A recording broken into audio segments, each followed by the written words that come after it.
નમસ્કાર મિત્રો, આપ સૌનું સ્વાગત છે ભગવદ્ ગીતા શ્લોક સિરીઝમાં। આ સિરીઝમાં આપણે દરરોજ એક શ્લોક, તેનો અર્થ અને જીવન સંદેશ સમજીએ છીએ। આજે આપણે અધ્યાય 1ના બીજા શ્લોક વિશે સમજશું।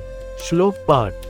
સંજય ઉવાચ દૃષ્ટ્વા તુ પાંડવાનિક વ્યુઢ દુર્યોધનસ્તદા આચાર્યમુપસંગમ્ય રાજા વચનમબ્રવીત। શ્લોકને એકવાર ધીમે અને એકવાર સ્પષ્ટ ઉચ્ચાર સાથે વાંચવો। શ્લોક પરિચય।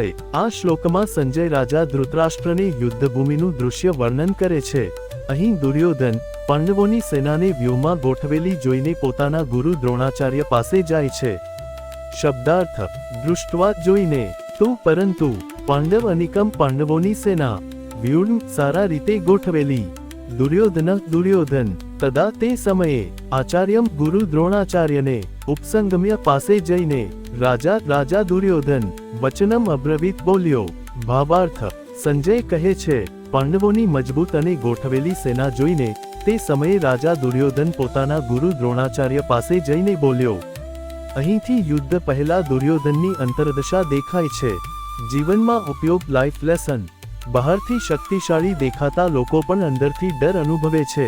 દુર્યોધન પાસે મોટી સેના હોવા છતાં તે અસુરક્ષિત અનુભવે છે।